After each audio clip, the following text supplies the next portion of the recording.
Assalamu alaikum wa rahmatullahi ta'ala wa barakatuh. Aláfíà Ọlọ́run, àánú Ọlọ́run, oore ajẹ́njẹ́tàn Ọlọ́run ọba kí ó máa bá èmi àti yín gbé, Allahumma àmín. Fídíò méjì kan ni mo fẹ́ play. Mo fẹ́ kí àwọn onílàákàyè kí a jọ wo fídíò méjèèjì yìí. Tí a bá jọ wò, mo fẹ́ kí a wò ẹni tó ń ṣe comparative àti attack. Mo fẹ́ ká jọ wo definition between nǹkan tó ń jẹ́ comparative àti attack. Torí pé nǹkan tó jẹ́ kí n sọ bẹ́ẹ̀ ni wípé ọ̀pọ̀lọpọ̀ àwọn kìrìsìtẹ́nì wọ́n á máa ní àwọn mùsùlùmí ń tọwọ́ bọ ẹ̀sìn wọn lójú. Ṣé rí ká ṣàlàyé àgbọ́yé ẹ̀sìn fún ara wa ó yàtọ̀ sí pé ká àtáàkì ẹ̀sìn ara wa. Kò sí a lè ṣàlàyé àgbọ́yé ẹ̀sìn fún ara wa ṣùgbọ́n a ò gbọdọ̀ attack ẹ̀sìn. Tó bá ti di pé à ń attack, ìyẹn ò kìí ṣe àlàyé ẹ̀sìn.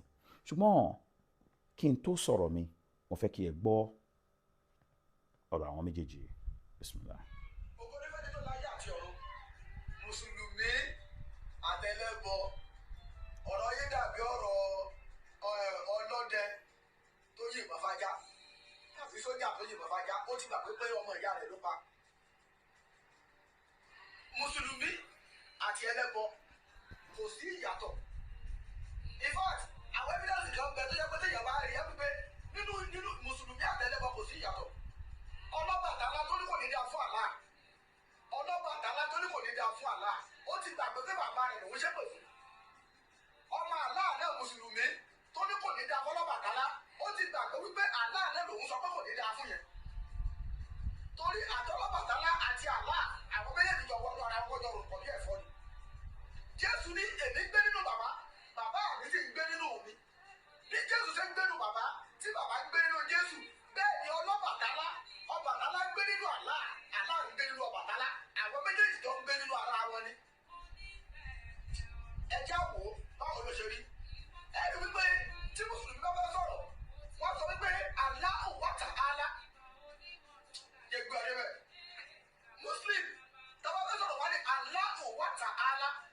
Kí ni nǹkan tó bí Allahu wa ta'ala? Àwọn kan náà sọ̀rọ̀ wá ní Ọbàtálá Ọbàtáṣà. Mọ̀ bọ́, ókè, káwá wúwo kí ni nǹkan tó bí? Gẹ́gẹ́ bí àwọn ẹlẹ́bọ nínú olú ifá wọn kan.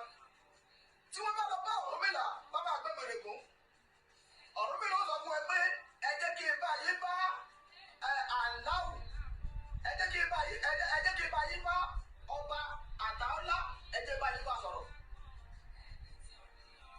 Nǹkan tí wọ́n máa ń sọ fáwọn ọ̀dọ́ bá lọ bá Ọ̀rúnmìlà nìyẹn pé ẹ jẹ́ kí n bá yín bá ọba Àtàọ́lá, ẹ jẹ́ bá yín bá sọ̀rọ̀. Ọba Àtàọ́lá. Ṣé ẹ ti gbọ́ nǹkan tí ọ̀gbẹ́ni tó ń sọ? Ó ń sọ pẹ̀lú agbára. Ọba Àtàọ́lá. Mo ń bọ̀ wá ṣàlàyé bó ṣe ń sọ pé ọba Àtàọ́lá yẹn mo ń bọ̀ wá ṣàlàyé. Ṣùgbọ́n before that, mo fẹ́ kẹ́ ẹ listen sí eléyìí náà.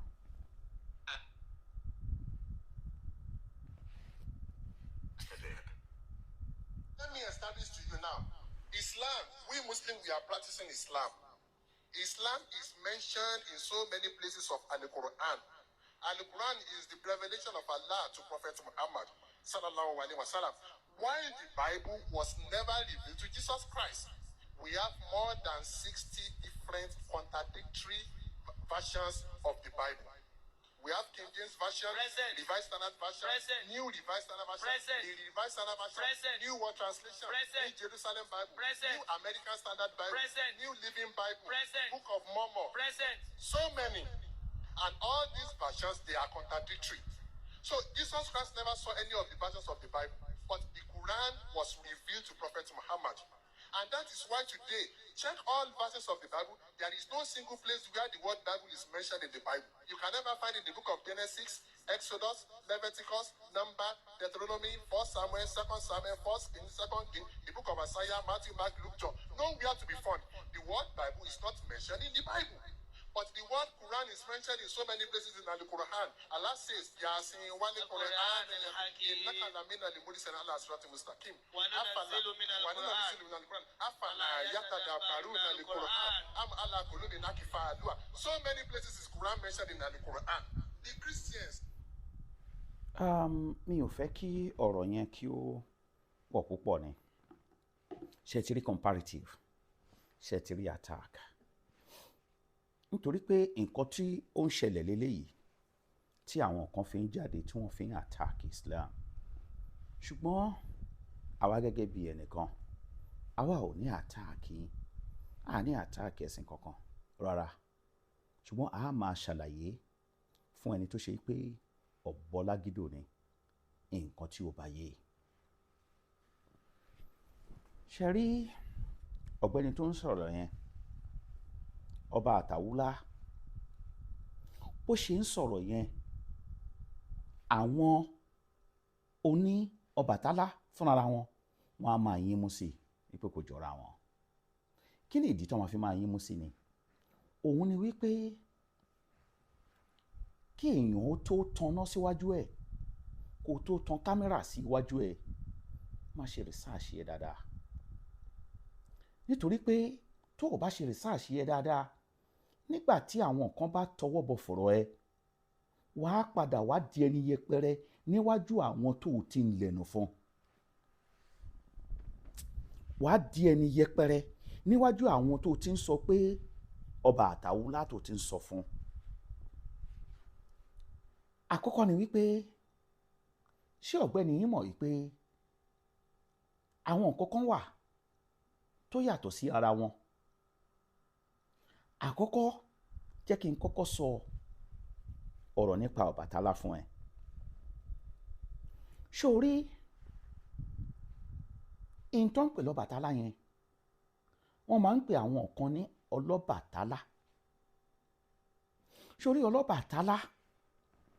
Kí ọ̀rọ̀ yẹn kó lè dùn pé òun ni wọ́n marry wọn together ní Ọbatala. Ṣé ẹ rí ọba king ni, àlà funfun ni. Wọ́n wá wò pé kó lè dùn pé wọ́n lè máa pe Ọbatala ni wọ́n ṣe sọ di Ọbatala. Àwọn onífunfun, àwọn aláṣọ funfun, àwọn tó ń bọ Ọbatala, àwọn ni wọ́n believe pé àwọn ni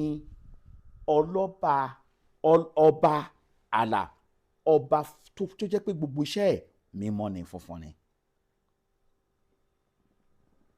òòṣà ni. Wọ́n wá marry ẹ̀ together náà ṣe ń pè ní Ọbatala. Àwọn tí wọ́n bá ń wọ aṣọ funfun yẹn, tí wọ́n bá rí èèyàn tó ṣe pé white wọ́n á ní bóyá bóyá ọlọ́bàtálá ni. Ṣé ká wá sọ wípé ìwọ arákùnrin tó ṣe wípé tẹ́ ẹ bá ti dé ipò kan nínú ìjọ yín yẹn, àkọ́kọ́ ni pé ẹ ní wọ aṣọ ara mọ́, aṣọ funfun yẹn lẹ máa wọ̀, tẹ́ ẹ sì ní wọ bàtà mọ́, ṣé ọlọ́bàtálá nìyẹn ni? Torí pé Ọbatala tó ń sọ yẹn kò yé ẹ rárá. Mi ì fẹ́ máa lọ lórí linguistic ni o. Tí n bá lọ lórí ẹ̀, màá ṣàlàyé ẹ̀ ní fífọ́ sí wẹ́wẹ́. Ìyẹn wàá jókòó sí kíláàsì tá a máa kọ́ ẹ ni. Ẹlẹ́ẹ̀kejì, Ta'ala, Arabic language ni. Tó bá wo pronunciation wọn and the sound, ó yàtọ̀ sí ara wọn. Ọbatala, àlà funfun, nǹkan funfun ló ń jẹ́ bẹ́ẹ̀, wọ́n wá pè ní Ọbatala. Ta'ala, wàá rí pé sound kan wà ńbẹ̀ yẹn tó yàtọ̀ sí ibẹ̀ yẹn, and again is an Arabic language.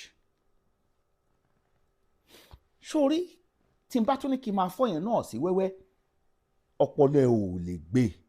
Ṣé ìwọ tó ń pe Ọbatala, ọpọlọ ẹ ò lè gbé? Ọlọ́run subhanahu wa ta'ala tá à ń sọ yẹn, ta'ala tó ń gbọ́ yẹn ọba tó ga òun ni ìtumọ̀ ẹ̀ ọba tó ga tí ẹ̀rí tó wà fún nínú al-Qur'an Quran 16 verse 1 kí ló lọ́wọ́ bá sọ mẹ́ Ọlọ́run bá ní ata'murullah àṣẹ Ọlọ́run bá ń bọ̀ fala tasta'jilun ẹ̀yin má kánjú ẹ má kánjú ẹ̀ ń kánjú ni Ọlọ́run bá ní àṣẹ èmi Ọlọ́run bá máa dé fala tasta'jilun ẹ má kánjú subhanahu wa ta'ala mímọ́ Ọlọ́run ọba tó tóbi ọba tó ga amma yushrikun kúrò níbi gbogbo nǹkan tí ẹ̀ ń ta papọ̀ mọ́ ẹbọ ṣó wá rí ìwọ̀nba tí mo rọra sọ yìí má fi ọpọlọ tiẹ̀ gbé ìgbékúgbé kalẹ̀ ẹ̀yin náà blind followers ṣe rí ọ̀rọ̀ Islam a ti máa ń sọ lọ́pọ̀lọpọ̀ gbà ọ̀rọ̀ Islam kì í ṣe ọ̀rọ̀ tó rújú ọ̀rọ̀ Islam kò ń ṣe ọ̀rọ̀ tó rújú bèrè lọ́wọ́ Google ẹ̀ wípé ṣọ́bàtálá àti Allah subhanahu wa ta'ala are the same bèrè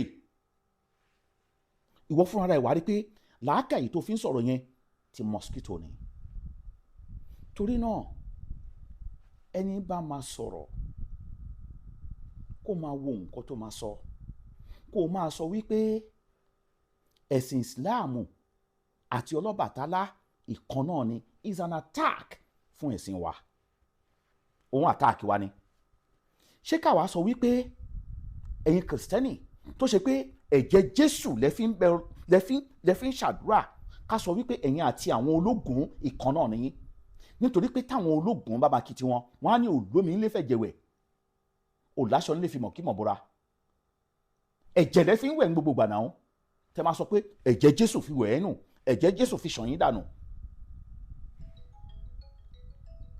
so tí èèyàn bá máa sọ̀rọ̀ kó wo ohun tó fẹ́ sọ wo ìyẹn ìwọ ń sọ pé Allahu ọba àtàwùlá tí ò jọra wọn look at ìyẹn náà ẹ̀jẹ̀ méjèèjì so ṣùgbọ́n àwa ò fẹ́ máa àtáàkì religion